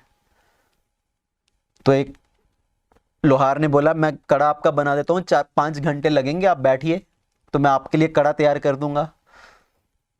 तो लोहार ने काम करना शुरू किया। उसी समय पर एक और व्यक्ति आया वहां पर, और उसने लोहार को बोला कि मुझे एक सुई चाहिए, एक सुई बनानी है। तो लोहार ने बोला बैठो, बस 5 मिनट में तुम्हारे लिए बना देता हूं। तो जो व्यक्ति पहले आया था, जिसने बोला था कि मेरे लिए कड़ा बना दो, तो उस व्यक्ति को क्रोध आया कि मैं पहले आया हूं, मैंने पहले आपको निवेदन किया, तो आप मेरा काम छोड़कर पहले उनके लिए सुई बना रहे हो। तो लोहार ने बोला कि आपका काम को समय अधिक लगेगा, 5 घंटे का समय लगेगा, उनका कार्य बहुत छोटा सा कार्य है, 5 मिनट का कार्य है, तो 5 मिनट के कार्य के लिए 5 घंटे उनको इंतजार करवाना, ये अधिक समझदारी का काम नहीं है, तो पहले मैं उनका काम निपटा दूं फिर आपका काम करूंगा। तो उसी तरह से नारद मुनि जी ने सोचा कि पहले मैं वानप्रस्थ संन्यास धर्म को निपटा दूं, उनके बारे में वर्णन कर दूं, फिर विस्तार में आराम से गृहस्थ धर्म के बारे में चर्चा करेंगे। तो उस भाव से नारद मुनि जी ने गृहस्थ धर्म के बारे में पहले नहीं बताया। और जब युधिष्ठिर महाराज ने ये जिज्ञासा किया कि आप मुझे गृहस्थ धर्म के बारे में बताइए, तब नारद मुनि जी युधिष्ठिर महाराज के प्रश्न का उत्तर देते हुए युधिष्ठिर महाराज को क्या बोलते हैं? श्री नारद उवाच गृहेषु अवस्थितो राजन् क्रिया कुर्वन् यथोचितः वासुदेवर्पणं साक्षात् उपासीत महामुनिन्। सो श्री नारद उवाच, नारद मुनि जी ने क्या कहा? गृहेषु अवस्थितो राजन, हे राजन, घर पर रहते हुए अपना कार्य करते रहना चाहिए। क्रिया कुर्वन यथोचित, उचित कार्य करना चाहिए। तो नारद मुनि जी ने पहले तो ये बोला कि जो गृहस्थ हैं उनको अपने घर पर ही रहते हुए अपना यथाउचित कार्य करना चाहिए। तो ऐसा नहीं है कि अगर किसी ने गृहस्थी में प्रवेश किया है तो एकदम से अपना घर बार छोड़कर बोले कि मैं तो अभी सन्यासी बन जाऊंगा। तो अगर कोई घर पर रहते हुए भी अपने आप को भगवान की सेवा में लगाए और उस तरह से वो भगवान के प्रति आगे बढ़ सकता है। गृहस्थ आश्रम, इसलिए उसको गृहस्थ आश्रम बोला जाता है। गृह स्थित आश्रिता, जो घर पे रहते हुए भगवान का आश्रय ग्रहण करे। तो ऐसी कोई जरूरत नहीं है, आवश्यकता नहीं है कि एकदम से आप अपना घर बार, अपनी पत्नी, बच्चों को छोड़कर बोले कि मैं तो अभी मंदिर में जाकर रहूंगा या वन में जाकर आश्रम में रहूंगा। फिर से जैसे चैतन्य महाप्रभु जी की लीला में, चैतन्य महाप्रभु जी जब दक्षिण भारत की यात्रा में गए तो एक ब्राह्मण से उनका भेंट हुआ। महाप्रभु जी जब आगे बढ़ने लगे तो उस ब्राह्मण ने महाप्रभु जी से निवेदन किया कि मैं भी अपना घर बार छोड़कर आपके साथ आगे जाना चाहता हूं, मुझे आप अपनी सेवा में स्वीकार कीजिए। और चैतन्य महाप्रभु जी ने उनको क्या उपदेश दिया? प्रभु कहे ऐसी बात कभी ना कहिबा, गृह रहे कृष्ण नाम निरंतर लहिबा। कि आपको इस तरह की बात कभी नहीं करनी चाहिए। आप घर पर रहते हुए भगवान के नाम का निरंतर जप कीजिए। तो ऐसा नहीं है कि किसी को अपना घर बार छोड़कर एक अपने गृहस्थ आश्रम का त्याग करके एकदम से कुछ आश्रम में जाकर या मंदिर में जाकर रहना है। अगर घर पर रहते हुए भी व्यक्ति भगवान की सेवा करे, भगवान का नाम जप करे, भगवान के अर्च विग्रह की सेवा करे, भगवान की कथा का श्रवण करे, अपने सभी परिवार को भगवान की सेवा में लगाए, तो उस तरह से व्यक्ति भगवान की तरफ आगे बढ़ सकता है, अपने जीवन के उद्देश्य को हासिल कर सकता है। गृहेषु अवस्थितो राजन क्रिया कुर्वन यथोचित। तो अपने संबंधों का पालन करना चाहिए, चाहे उसमें जितना मर्जी क्लेश का सामना क्यों ना करना पड़े। कई बार व्यक्ति को लगता है मेरे घर संसार में बहुत क्लेश हैं, पत्नी के साथ कलह है, बच्चों के साथ कलह है, तो इससे अच्छा है तो मैं इन सबको छोड़कर चला जाऊं। पर घर पर रहते हुए चाहे जितना मर्जी कष्ट का सामना करना पड़े, व्यक्ति को अपने धर्म का पालन करना चाहिए। कई बार किसी व्यक्ति के मन में यह भाव आता है कि मेरा अपनी पत्नी के साथ या अपने पति के साथ संबंध अच्छा नहीं है, उनसे मेरा बनता नहीं है, इससे अच्छा है मैं उनको छोड़ दूं। तो लोग एक को छोड़कर दूसरे को ढूंढते हैं। इसलिए तो आजकल का जो डाइवोर्स रेट है वो इतना अधिक है कि एक को छोड़ा, इसके साथ मेरा बनता नहीं है तो मैं इनको छोड़कर कोई और अपने उचित किसी और को ढूंढता हूं। पर दूसरे के साथ भी आपका संबंध अच्छा रहेगा, उस बात का क्या गारंटी है? तो कुछ समय बाद उनके साथ भी आपको ऐसा प्रतीत होता है कि इनके साथ भी मेरा अभी जमता नहीं है, तो उसको छोड़कर फिर कोई तीसरा ढूंढो, फिर तीसरा छोड़कर कोई चौथा ढूंढो। तो इस तरह से ये कर्म का बंधन चलता रहेगा। इससे अच्छा है कि जो ये सब संबंध हमें प्राप्त हुए हैं ये भगवान की देन है, ये हमारे कर्मों के आधार पर हैं। अगर हमारे संबंधों में कुछ कलह है तो इसको भगवान की कृपा समझकर उसका सामना करना चाहिए, उसको यथोचित उनका पालन करना चाहिए। अगर हम उसको ना निभाकर उन संबंधों का त्याग करके फिर से कुछ अन्य संबंधों में ढूंढते रहेंगे तो हम अपने कर्म बंधन को और अधिक बढ़ाते जा रहे हैं, उसके अंदर और अधिक फंसते जा रहे हैं। तो क्रिया कुर्वन यथोचित, और किस तरह का कार्य करना चाहिए, तो आगे नारद मुनि जी क्या बताते हैं वो उसका सार है कि घर पे रहते हुए किस तरह से अपना कार्य करना चाहिए। वासुदेव अर्पण, अपना सभी जो कार्य है वो भगवान को अर्पण करके करना चाहिए। वासुदेव अर्पण, तो कई बार व्यक्ति को लगता है कि मैं भगवान को अपने कर्म का फल अर्पण करूंगा, तो कुछ व्यक्ति संकल्प करते हैं कि मैं अपने कर्म का फल भगवान को अर्पण करूंगा, पर कर्म का फल अर्पण करने से बजाय अगर हम अपने कर्म को ही भगवान को अर्पण करें तो वो ज्यादा उचित है। क्यों? दोनों में अंतर क्या है? एक कर्म का फल अर्पण करना, तो उसके अंदर भाव क्या है? व्यक्ति अपने कर्म के साथ आसक्त है, और कर्म का जब फल प्राप्त होता है तो उनका जो मन है वो बदल भी सकता है कि अरे मैंने इतना मेहनत किया, इतना मेहनत करने के बाद मुझे ये फल प्राप्त हुआ, इसको मैं कैसे अर्पण कर दूं। तो बाद में वो मन भी बदल सकता है, और यह भी हो सकता है कि आप अपने कार्य में सफल ना भी हो, तो जब कार्य में सफल ही नहीं हुए, उसका फल प्राप्त नहीं हुआ, तो क्या अर्पण करेंगे। पर अगर आप ये संकल्प करें कि मैं अपना कार्य ही भगवान को अर्पण करता हूं, तो फिर उसको संपन्न करवाना वो भगवान के ऊपर निर्भर करता है, क्योंकि वो कार्य क्या है, वो भगवान का कार्य है। तो उसमें भगवान फिर उस चीज को देखते हैं कि ये कार्य सफल हो, ये कार्य आपका पूर्ण हो सके। तो इसलिए भगवान को अपना कार्य अर्पण करना, वासुदेव अर्पणम, तो भगवान को अपने कर्म का फल प्रदान करना, अपना कर्म ही अर्पण करना। कुछ व्यक्ति सोचते हैं कि अगर मैंने भगवान को सब कुछ अर्पण कर दिया तो मेरे पास क्या रहेगा। पर कभी क्या ऐसा हुआ है कि किसी ने भगवान को कुछ अर्पण किया हो और उनके पास किसी चीज की कोई चीज घट गई हो? कितने इतिहास में इतने उदाहरण आते हैं कि किसी ने अगर भगवान को कुछ अर्पण किया तो उनको भगवान से कितने गुना अधिक मिला। द्रौपदी ने भगवान को साड़ी का एक छोटा सा टुकड़ा अर्पण किया और उसके बदले में भगवान ने उनको क्या प्रदान किया? कितने कितने किलोमीटर लंबी साड़ी भगवान ने प्रदान कर दी। सुदामा ने भगवान को क्या अर्पण किया? 2 मुट्ठी सूखे चावल।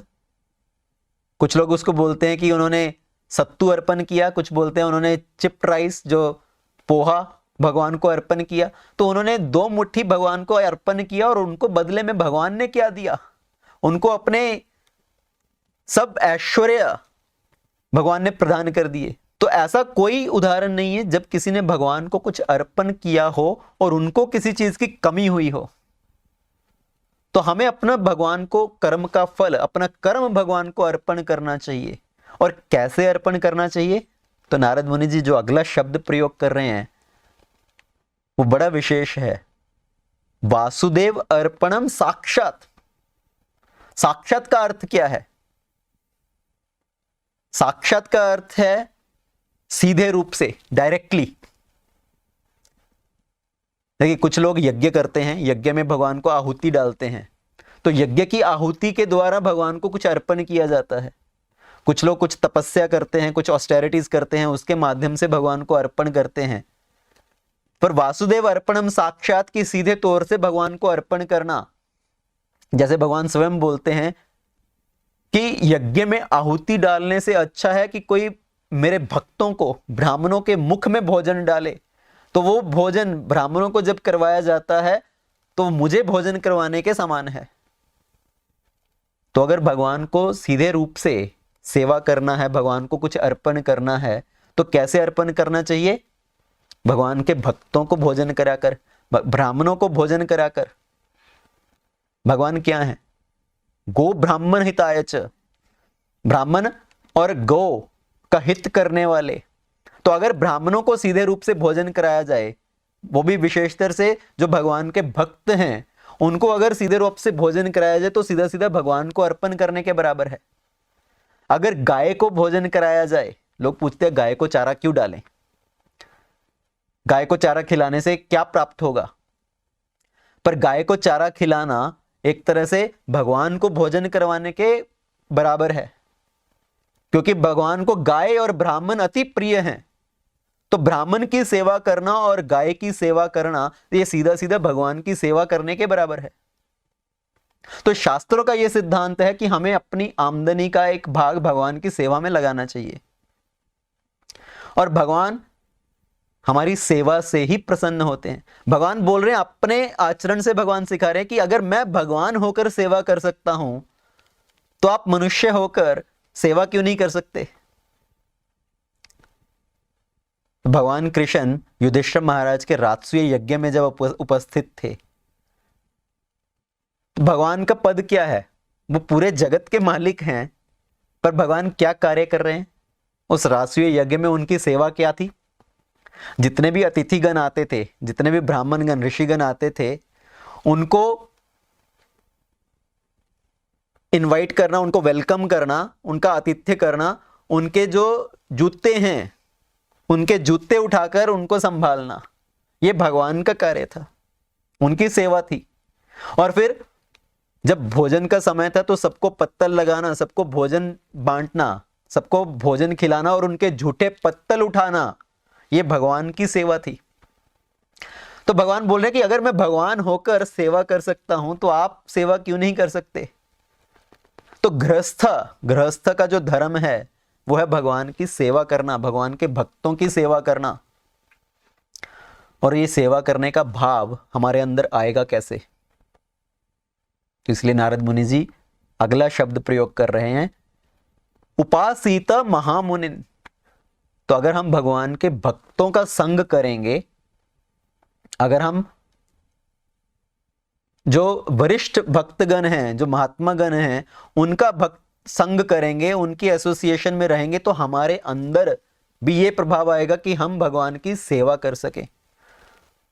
जो पावर ऑफ एसोसिएशन, अगर कोई व्यक्ति किसी चोर की संगत में रहेगा तो उसको सीखना नहीं पड़ेगा चोरी करना, वो अपने आप चोरी करना सीख जाएगा, उसको कोई स्पेशल ट्रेनिंग नहीं लेना पड़ेगा।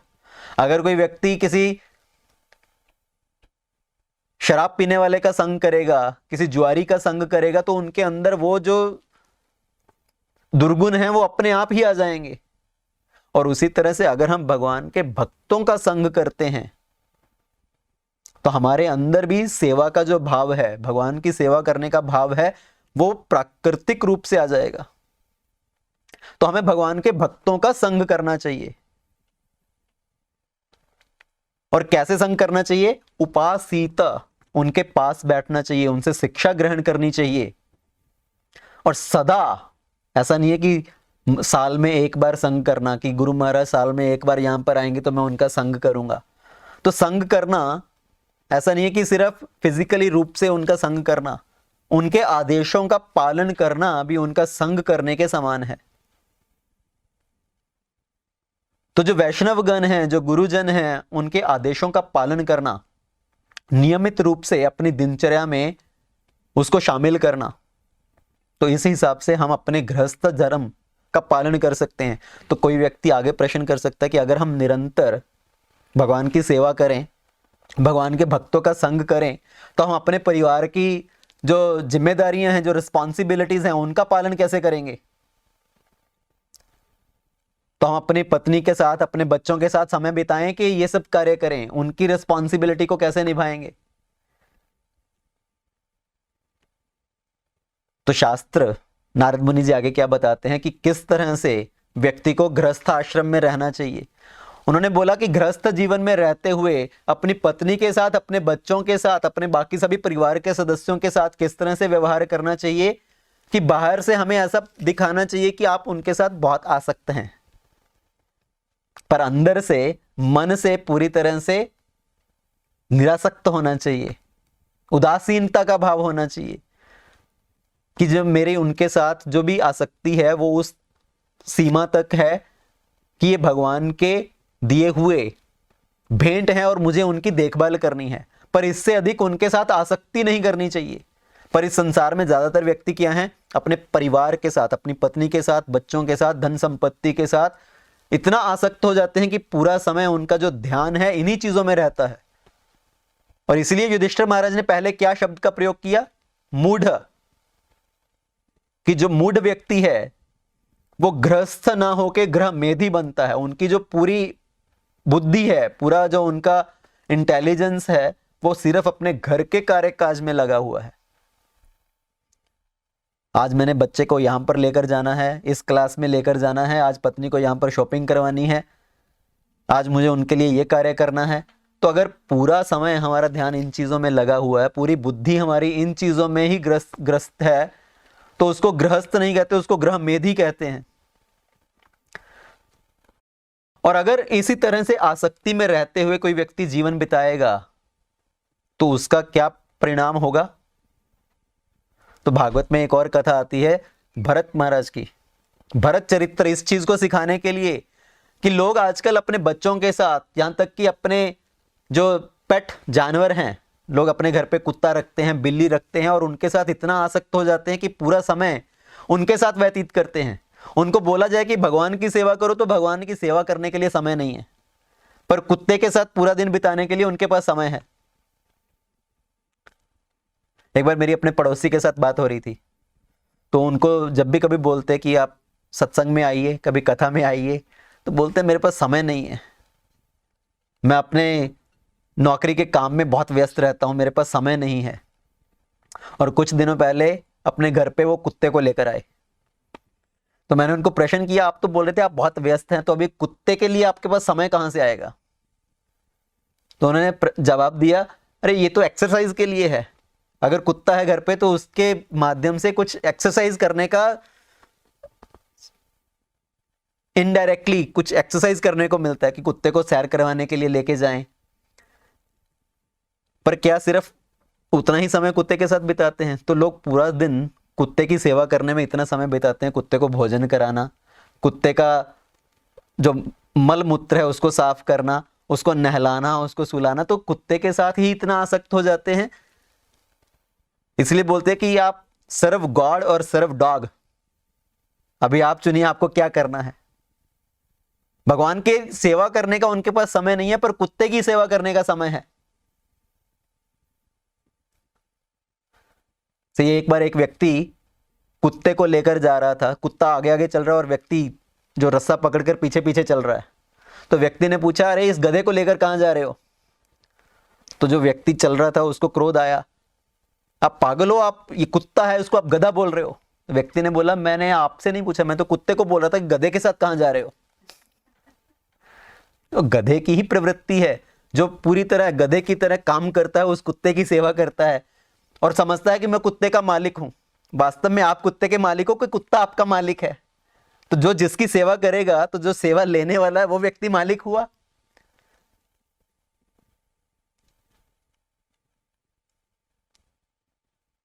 तो लोग अपने घर गृहस्थी में, यहां तक कि कुत्ते बिल्लियों में इतने आसक्त हो जाते हैं, तो उनकी गति क्या होगी, उनको क्या अंजाम मिलेगा। इसलिए शास्त्रों में एक कथा आती है भरत महाराज की, इस सिद्धांत को दिखाने के लिए कि अगर हमारी आसक्तियां हैं उसका क्या परिणाम होगा। भरत महाराज जो चक्रवर्ती महाराज थे, पूरे भारतवर्ष पर राज्य करने वाले, ऋषभदेव महाराज के पुत्र, ऋषभदेव महाराज जो कि भगवान का ही एक अंशावतार थे। ऋषभदेव महाराज के 100 पुत्र, और सभी ने घर को त्याग कर संन्यास ग्रहण किया, और जो भरत महाराज थे वो राजा बने। और भरत महाराज जी भी पूरी तरह से विरक्त होकर उन्होंने भी अपना घर का त्याग किया, अपने राज्य का त्याग किया, किसी को अपना राज्यभार सौंपकर वो वन में चले गए अपना सब कुछ छोड़कर, और वन में जाकर भगवान का ध्यान करने लगे।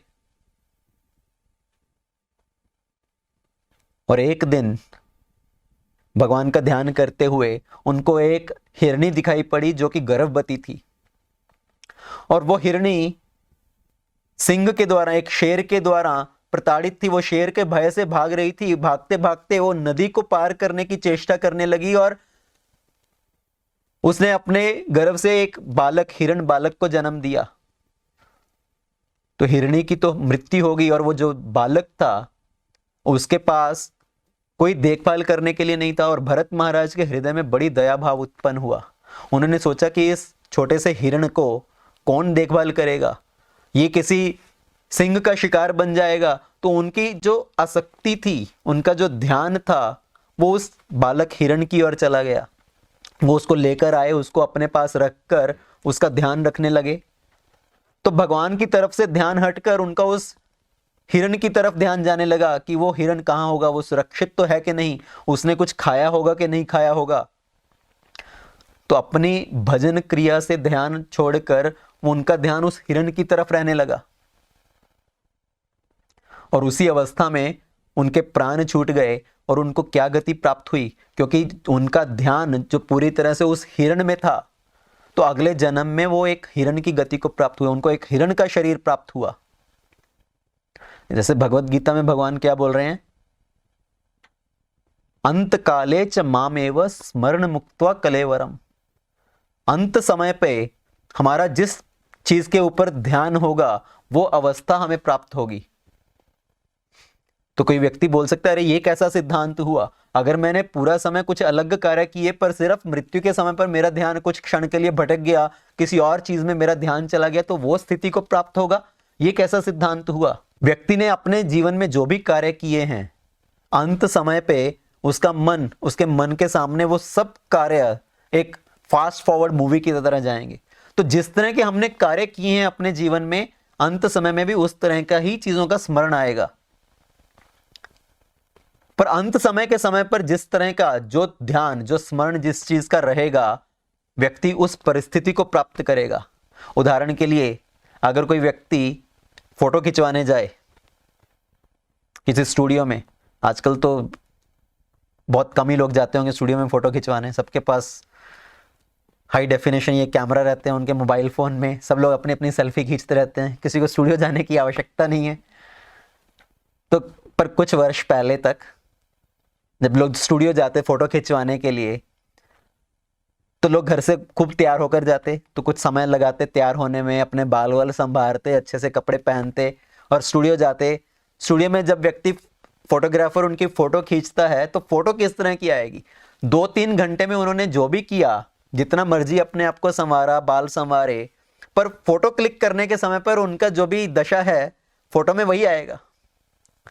तो उसी तरह से जीवन भर व्यक्ति ने जो भी किया, पर अंत समय पे उसका जिस चीज में ध्यान है उसको वही अवस्था प्राप्त होगी। तो हमारी आसक्तियां निर्धारित करती हैं कि हमें क्या गति प्राप्त होगी। भरत महाराज के चरित्र से क्या सीखने को मिल रहा है, क्योंकि एक हिरण के अंदर उनकी आसक्ति हुई तो मृत्यु के बाद उनको हिरण का जन्म प्राप्त हुआ, हिरण की देह प्राप्त हुई। पर क्योंकि उन्होंने भगवान की भक्ति की थी, भगवान का ध्यान किया था, तो भगवान की कृपा से उनको अपने पूर्व जन्म का स्मृति था और वो बड़े ध्यानपूर्वक रहने लगे। हिरण के रूप में भी वो साधु मुनियों के आश्रम के आसपास रहते, सूखी घास खाते, और इस तरह से उन्होंने अपने जीवन का निर्वाह किया। और जब उनकी मृत्यु हुई तो अगले जन्म में फिर से उनको एक मनुष्य का जन्म प्राप्त हुआ, जड़ भरत के रूप में। एक ब्राह्मण कुल में, ब्राह्मण परिवार में उनका जन्म हुआ और उनको अपने पिछले दोनों जन्म की स्मृति थी। और उन्होंने सोचा कि अभी मैं कोई रिस्क नहीं लेना चाहता, अभी मैं अपने जीवन का उद्देश्य है, जो परम गति है, वो प्राप्त करना चाहता हूं। और वो बड़ा संभल कर रहते, कभी अपने मुख से बोलते नहीं, अपने आप को ऐसा दिखाते बाहर सभी को कि जैसे पूरी तरह से मूर्ख हैं, कि कोई उनसे आकर बात भी नहीं करे, पर अंदर से पूरी तरह से भगवान में उनका ध्यान रहता। तो उनके पिता ने उनको पढ़ने के लिए भेजा, तो वो कुछ सीखने का उनका वो नहीं था मन। उनके पिता की मृत्यु होने के बाद उनके भाइयों ने सोचा कि ये तो मूर्ख व्यक्ति है, इसको किस काम से लगाया जाए। तो उन्होंने उनको दुकान पे बिठाया, तो सभी सामान ऐसा लुटा देते कि जो भी आता उनको फ्री में सामान दे देते। तो उनको लगता है इसको किस कार्य में लगाया जाए, तो इससे अच्छा है हम इनको खेत में खड़ा कर दें कि पशु पक्षियों से खेत की रक्षा करें। जैसे खेत में एक पुतला खड़ा कर देते हैं कि उसको डर कर वो जो चिड़िया है, जो जानवर है, वो नहीं आएंगे। तो उन्होंने सोचा कि जड़ भरत को खेत में खड़ा कर दो कि सिर्फ खेत की रखवाली करे, और वहां पर भी खड़े रहते। तो वो चिड़िया को भगाने के बजाय चिड़िया को बुलाते, चिड़िया आ, राम जी की चिड़िया, राम जी का खेत, कि आप आकर दाना खाइए। तो पूरी तरह से इस संसार के कार्यों से निरासक्त और भगवान के अंदर आसक्ति उनकी। और एक दिन रघुगण महाराज जो कपिल देव जी के आश्रम में जा रहे थे उनसे ज्ञान प्राप्त करने के लिए, तो उनकी पालकी को उठाकर 4 लोग उनकी पालकी को उठाकर लेकर जा रहे थे। रास्ते में एक व्यक्ति बीमार हुआ, उनका पालकी उठाने वाला। तो जो उनके सेवक थे उन्होंने सोचा किसी और पालकी उठाने वाले को लाया जाए। तो उनकी दृष्टि जड़ भरत पर पड़ी। ये व्यक्ति शरीर से तो हट्टा कट्टा है, तो उसको लेकर आए और उस कार्य में लगा दिया कि आप महाराज की पालकी उठाइए। अभी जड़ भरत उनके साथ पालकी उठाकर चल रहे हैं। महाराज रघुगण पालकी के अंदर बैठे हुए कपिल देव के आश्रम में जा रहे हैं। और रास्ते में जाते जाते कहीं पर कुछ सामने चींटियां आती मार्ग में, तो जड़ भरत कूद जाते। वो किसी चींटी के ऊपर अपना पैर नहीं रखना चाहते थे, किसी प्राणी को कष्ट नहीं देना चाहते थे। उस चींटी को बचाने के लिए जड़ भरत जैसे ही कूद जाते तो अंदर बैठे रघुगण महाराज पूरी तरह से हिल जाते और उनको कष्ट होता। तो वो सोचते कि ये क्या हो रहा है, ये व्यक्ति पागल है क्या, इसको पालकी उठाना नहीं आता क्या। तो फिर से एक बार हुआ। जब 2-3 बार इस तरह से हुआ तो उन्होंने बड़े क्रोध से उनको बोला, आप मूर्ख हो क्या, आपको पालकी उठाना नहीं आता। तो उस समय पर जड़ भरत ने रघुगण महाराज को उपदेश देना शुरू किया कि आप मुझे मूर्ख बोल रहे हो। पहली बार जड़ भरत किसी से बोले और उनको प्रवचन देना शुरू किया कि आप मुझको मूर्ख बोल रहे हो, मुझे लगता है आप मूर्ख हो। पहले आप अपने दिमाग का इलाज कराओ।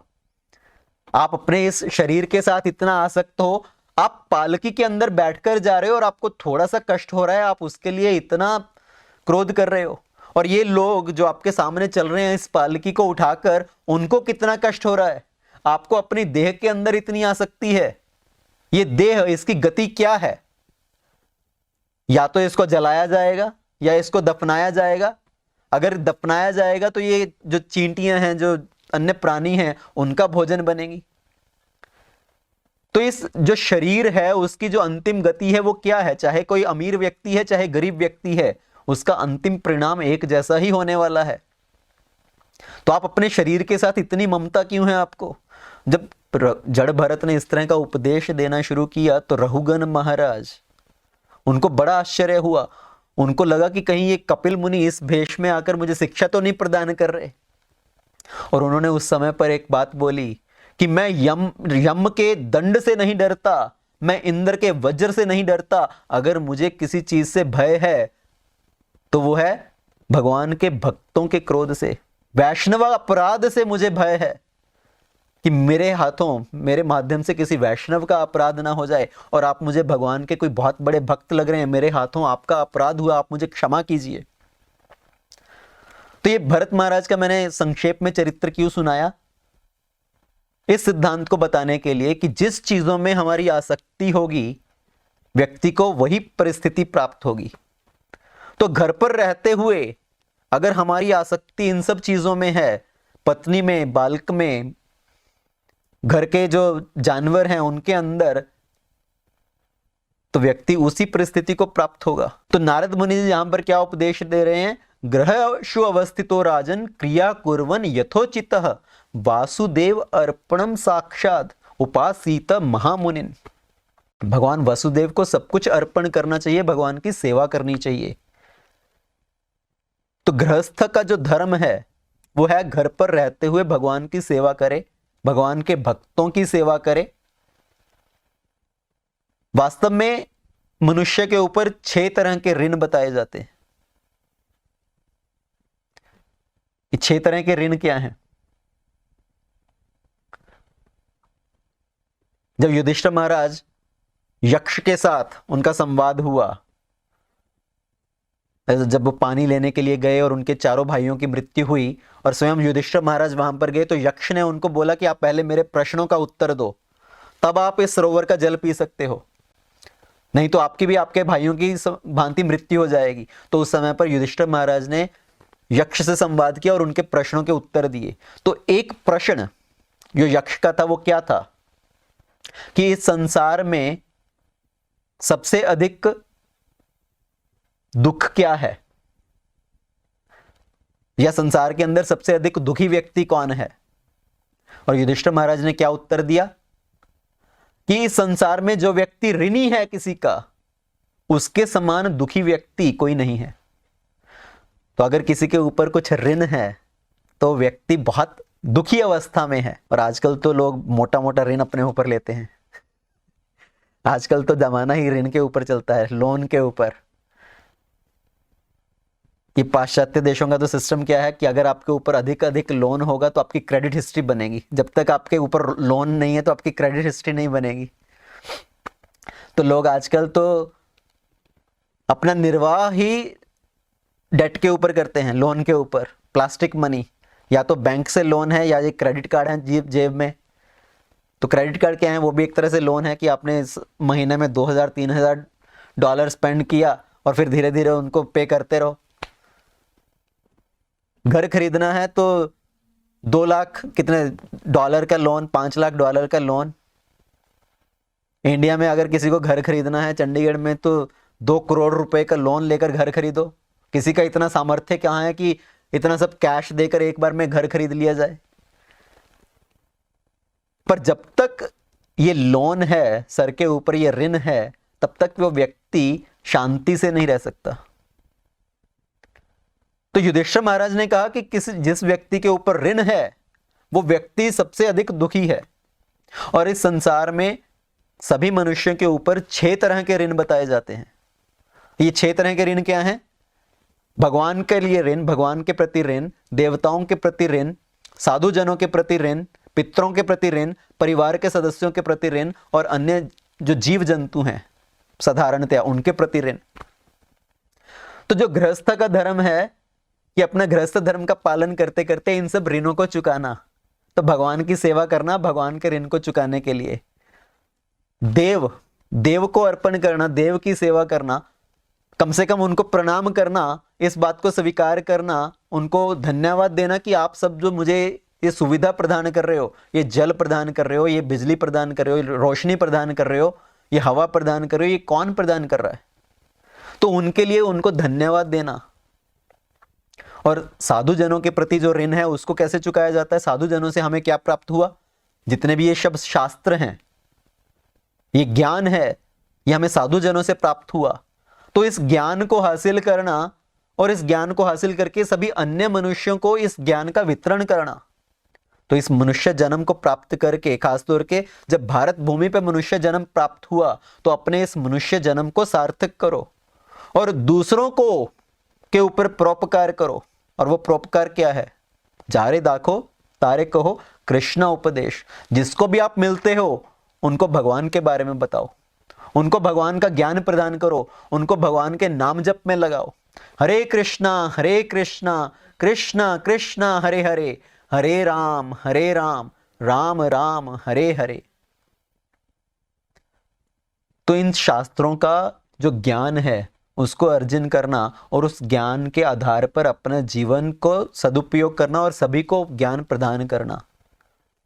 तो उस माध्यम से जो साधु जन ऋषिगण हैं उनके ऋण से हम मुक्त हो सकते हैं।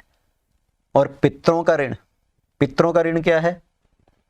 पितरों की वजह से हमें ये शरीर प्राप्त हुआ, हमें ये कुल प्राप्त हुआ, हमें अपना गोत्र प्राप्त हुआ। तो पितरों के प्रति भी हमारा एक ऋण है और उन पितरों के ऋण को चुकाना चाहिए। जो श्राद्ध की क्रिया है वो किस लिए है? पितरों के ऋण को चुकाने के लिए। तो जो श्राद्ध कर्म किया जाता है, जो हमारे पितृ, जो पूर्वज जिनकी मृत्यु हो चुकी है, उनको भोजन प्रदान करना। तो वो जिस लोक में भी हैं वहां पर क्या नियम बना हुआ है? जो पितृलोक का अधिष्ठात्री देवता है वो कौन है? अर्यमा। और अर्यम का वाहन क्या है? कौवा। तो श्राद्ध के समय पर कौवे को भोजन कराया जाता है, ब्राह्मणों को भोजन कराया जाता है, उनके माध्यम से पितरों को भोजन प्राप्त होता है। तो ये श्राद्ध की क्रिया करना, इसको त्याग नहीं करना चाहिए। इसको ऐसा नहीं समझना चाहिए कि अरे हम तो अभी भक्त बन चुके हैं, हमें ये सब को करने की क्या आवश्यकता है। पर नारद मुनि अपने उपदेश में युधिष्ठिर महाराज को जब गृहस्थ धर्म के बारे में बता रहे हैं, तो नारद मुनि क्या बता रहे हैं कि गृहस्थ को श्राद्ध की क्रिया करनी चाहिए। और किसको बता रहे हैं नारद मुनि? युधिष्ठिर महाराज को। तो युधिष्ठिर महाराज क्या भक्त नहीं है? तो युधिष्ठिर महाराज भी भक्त हैं और नारद मुनि उनको बता रहे हैं कि श्राद्ध की क्रिया करनी चाहिए। और हम लोग क्या सोचने लगते हैं, अरे मैं तो भक्त बन गया हूं, मुझे ये सब करने की आवश्यकता नहीं है। पर पितरों के ऋण चुकाने के लिए ये श्राद्ध की क्रिया करनी चाहिए। और गृहस्थ व्यक्ति को सोचना, ये करते समय अपने बच्चों को भी उसमें शामिल करना चाहिए, उनको भी सिखाना चाहिए, ताकि आगे चलकर वो आपके लिए भी श्राद्ध की क्रिया कर सके। अगर बच्चों को सिखाया नहीं जाएगा तो आगे चलकर वो इस क्रिया को आगे कैसे करेंगे, उस चीज का त्याग कर देंगे। तो इसलिए गृहस्थ का धर्म है कि अपनी पत्नी को, अपने बच्चों को इन सब क्रियाओं में शामिल करे, उनको इस सब सेवा में लगाए।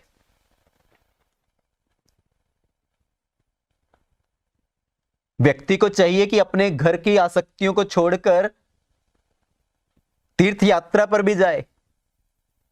तो शास्त्रों के नियम के अनुसार वर्ष में एक बार कुछ दिनों के लिए व्यक्ति को अपना घर का ऐश्वर्य त्याग कर, अपने घर के सुख सुविधा को त्याग कर तीर्थ यात्रा जानी चाहिए, तीर्थ करना चाहिए और कुछ वॉलेंटियर ऑस्टेरिटी करना चाहिए, कुछ तपस्या करना चाहिए।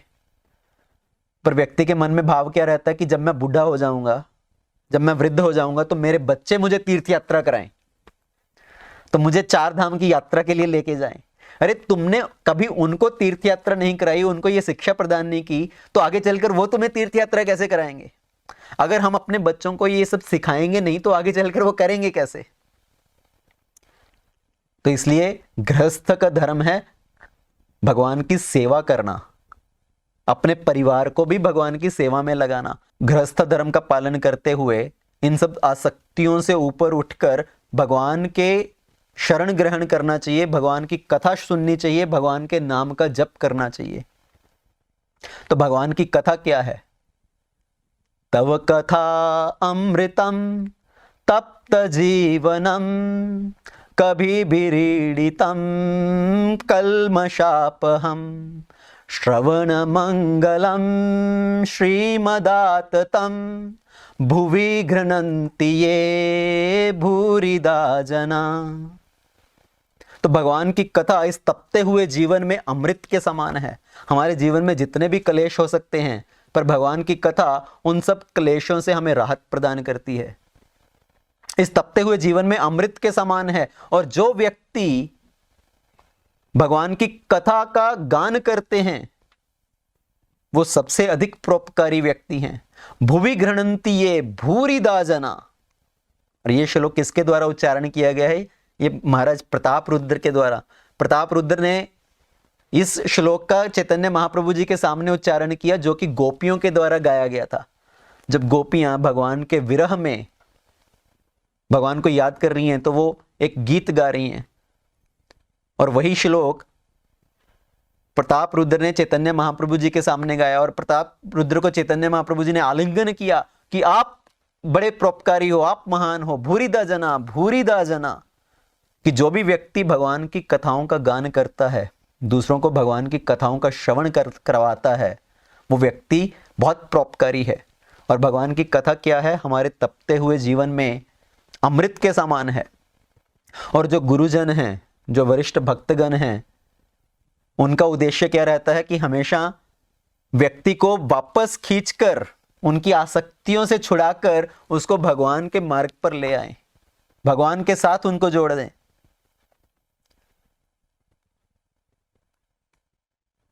एक बार एक गुरुजी के आश्रम में एक बालक था जो उनसे शिक्षा ग्रहण करता था।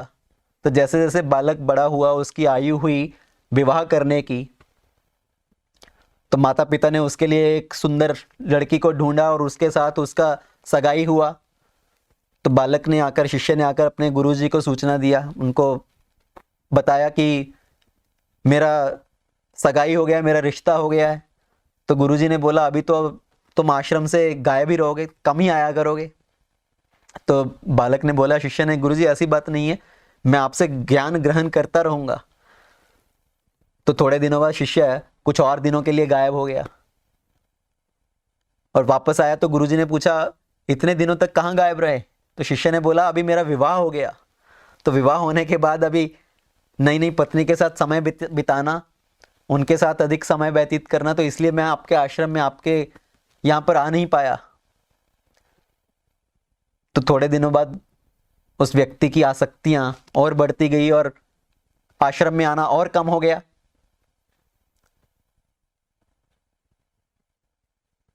तो गुरुजी ने उसको पूछा कि इस गर्भ गृहस्थी के जंजाल में तुम बनते जा रहे हो, तुम्हें इस आसक्तियों में नहीं बंधना चाहिए। और शिष्य ने बोला गुरुजी आप क्या जानो, आप ठहरे बाल ब्रह्मचारी, इस घर गृहस्थी का जो सुख है, जो पत्नी की आसक्ति है, जो पुत्र की आसक्ति है, उसका स्वाद आप क्या जानो। तो गुरुजी ने सोचा कि इसको अन्य ढंग से समझाना पड़ेगा, इसके मन में जो इतनी आसक्तियां भर गई हैं उस आसक्तियों को काटना पड़ेगा। तो गुरु का जो कार्य है, गुरु का जो उद्देश्य रहता है व्यक्ति को उन आसक्तियों से मुक्त करके भगवान के पास वापस लेकर आना। तो उन्होंने एक युक्ति बनाई उसको उन आसक्तियों से छुड़ाने के लिए कि तुम वास्तव में इस घर गृहस्थी के बारे में जानना चाहते हो कि क्या है। किसी के प्रति कोई आसक्ति नहीं है, जब तक हमारा उनसे मतलब पूरा हो रहा है तब तक उनके प्रति हमारा स्नेह है। तो उसको सिखाने के लिए गुरुजी ने एक योजना बनाई कि तुम कल सुबह, जब तुम्हारा सुबह उठने का समय होगा, तो तुम अपने बिस्तर से उठना नहीं, अपने सांस को रोककर लेटे रहना और फिर तुम ये सब तमाशा देखना कि तुम्हारे घर पे क्या होगा। जब तक मैं तुम्हें उठने के लिए नहीं बोलूं तुम्हें उठना नहीं है। तो तुम अपने सांस रोककर लेटे रहना वहां पर। तो शिष्य ने बोला ठीक है। तो अगले दिन उसको अभ्यास था पहले से गुरु के आश्रम में रहते हुए ये सब योग का अभ्यास करना। तो अगले दिन सुबह वो अपनी सांस रोककर लेटा रहा। पत्नी आई उठाने के लिए, अजी सुनिए उठिए, आपको उठने का समय हो गया। और ये व्यक्ति सांस रोक के लेटा हुआ है, उठ नहीं रहा। तो पत्नी ने एक दो बार हिलाया डुलाया, नहीं उठने को आया। तो उन्होंने रोना धोना शुरू कर दिया, अरे इनकी तो सांस नहीं चल रही, क्या इनकी मृत्यु होगी नींद में सोते सोते। तो उन्होंने रोना धोना शुरू किया। उनके माता पिता भी वहां पर आए, उन्होंने भी रोना धोना शुरू किया, अरे हमारे पुत्र को क्या हुआ। तो सबका रोना धोना सुनकर सब पड़ोसी वाले भी इकट्ठे हो गए। तो उनके पिताजी ने सोचा कि इनके गुरुजी को सूचना दिया जाए, उनको शीघ्रता से बुलाया जाए, शायद वो कुछ कर सकते हैं। तो शीघ्रता से गुरुजी को बुलाया गया। गुरुजी को बोला कि हमारे बालक को क्या हुआ, आप कुछ कीजिए। तो गुरुजी ने बोला कि अरे इसके तो प्राण चले गए, ये तो सब छोड़कर चला गया, अभी क्या कर सकते हैं। तो उन्होंने बोला आप कुछ कीजिए, आप तो इतने महान संत हैं, आप अवश्य कुछ कर सकते हैं। तो गुरुजी ने बोला एक मार्ग है, आप एक कटोरा दूध का मंगवाइए। तो एक कटोरा दूध का लाया गया। तो गुरुजी ने वो एक कटोरा दूध का सबकी तरफ घुमाते हुए कहा कि जो भी इसके मृतक शरीर के ओर से घुमाकर ये कटोरा दूध का पिएगा वो व्यक्ति की मृत्यु हो जाएगी, पर यह बालक जीवित हो जाएगा। तो अगर कोई भी इस व्यक्ति को, इस बालक को जीवित चाहता है, करना चाहता है, तो आप अपने प्राणों का दान दीजिए, आप ये दूध को पीजिए और इसको प्राण दान मिलेंगे। तो गुरुजी ने उसके मृतक शरीर से वो दूध का कटोरा घुमाया और उनकी पत्नी की तरफ बढ़ाया कि आप इसको पीकर अपने पति को जीवन दान देना चाहेंगी। तो उसकी पत्नी ने बोला अरे अभी जो जाने वाला है उनको कौन रोक सकता है, मैं तो अपने पिता के घर वापस चली जाऊंगी, मेरा तो पूरा जीवन अभी पड़ा है। तो उन्होंने माता की तरफ कटोरा घुमाया, आप दूध का कटोरा पीजिए और अपने पुत्र को जीवन दान दीजिए। तो माता ने बोला अरे मेरा तो पत्नी धर्म है, अगर मैं मृत्यु हो गई तो मेरे पति की देखभाल कौन करेगा, मेरा तो सबसे पहले पति धर्म है। अभी जिसको जाना था वो तो चला गया, जाने वाले को कौन रोक सकता है। तो पिता की तरफ कटोरा घुमाया तो सभी का ऐसा ही उत्तर। और इससे पहले कि वो सब पास पड़ोस वालों को और कटोरा देख के घुमाते तो सब खिसकने शुरू हो गए कि इससे पहले गुरुजी हमारी तरफ कटोरा दिखाएं, यहां से इससे पहले ही चले जाओ। तो वो बालक जो व्यक्ति था वो सांस रोके रोके सब कुछ सुन रहा था कि जो सब लोग मुझे इतना स्नेह करते हैं, मेरे प्रति जिनकी इतनी आसक्ति है और मेरी जिनके प्रति इतनी आसक्ति है, वास्तव में उनका मेरे प्रति क्या भाव है। और गुरुजी ने फिर कटोरा उनको पूछते हुए, दिखाते हुए बोला कि अभी क्या करें। तो पिताजी ने बोला, आप तो इतने महान संत हैं, आप ही ये दूध पीजिए, आप ही हमारे ऊपर उपकार कीजिए। साधु संतों का तो कार्य ही होता है दूसरों के लिए उपकार करना। हम आपकी स्मृति में हम हर वर्ष एक बड़ा मेला लगवाएंगे, हम बड़ा आयोजन करेंगे। तो गुरुजी ने बोला ठीक है, तो मैं ही पी लेता हूं इसको। तो उन्होंने कटोरा पिया। तो उनको होना तो क्या था, वो वास्तव में ये सब एक नाटक कर रहे थे। वो बालक को उनकी असली चेतना में लेकर आने के लिए, उनको ये सब दिखाने के लिए, सिखाने के लिए। तो गुरुजी ने दूध का कटोरा पिया और बालक को उठाते हुए बोले, बेटा उठ, अब देख लिया संसार। तो इस कथा का प्रयोजन क्या है कि हमारी जिनके प्रति भी आसक्तियां रहती हैं वो कुछ समय तक हैं। जब तक हमारा किसी के साथ लेन देन का काम है, जब तक हमारी उनसे किसी चीज की पूर्ति हो रही है, तब तक वो संबंध है। और जब उस चीज की पूर्ति होना बंद हुई तब वो संबंध भी खत्म। तब आप कौन और हम कौन। जो व्यक्ति पहले किसी को, स्त्री को बोलता है मैं तुम्हारे बिना रह नहीं सकता, जब उनका वो रूप खत्म हो जाता है, जब वो सौंदर्य खत्म हो जाता है, जब उनसे अपने इच्छा की पूर्ति समाप्त हो जाती है, तो वही व्यक्ति बोलता है मैं तुम्हारे साथ नहीं रह सकता। पहले जिसको बोलते थे मैं तुम्हारे बिना नहीं रह सकता, अब उनको बोलते मैं तुम्हारे साथ नहीं रह सकता। पहले अगर किसी व्यक्ति की तरफ आकर्षण था उनके बल की वजह से या उनके धन की वजह से, अगर वो चीज नहीं रही तो उनके साथ वो संबंध भी खत्म, उनके साथ, उनके प्रति वो भाव भी खत्म। तो इस संसार की जो आसक्तियां हैं उनका त्याग करके भगवान की तरफ ध्यान लगाना चाहिए, भगवान की कथा का श्रवण करना चाहिए। और भगवान की सेवा करते करते हम इस मोह से कैसे मुक्त हो सकते हैं। तो उद्धव जी एक बड़ा अच्छा श्लोक बोलते हैं भागवत में। उद्धव जी क्या बोलते हैं कि अगर भगवान का अर्पण किया हुआ जो भी वस्तुएं हैं, अगर हम उनको ग्रहण करें, उनको प्रसाद के रूप में स्वीकार करें, तो हमारे जीवन में जो ये मोह है, जो माया का प्रभाव है, वो धीरे धीरे समाप्त हो जाएगा। तो अगर भगवान को अर्पण किए हुए सर्ग, सर्ग मतलब क्या है, जो पुष्प माला है, जो भगवान को माला चढ़ाई जाती है, अगर कोई व्यक्ति उस माला को प्रसाद के रूप में ग्रहण करे, अपने शरीर पर धारण करे, अगर भगवान को ऑफर किया हुआ जो इंसेंस है, गंध, जो भगवान को अगरबत्ती जलाते हैं, दिया जो उनको इत्र लगाते हैं, अगर उसको हम प्रसाद के रूप में ग्रहण करें,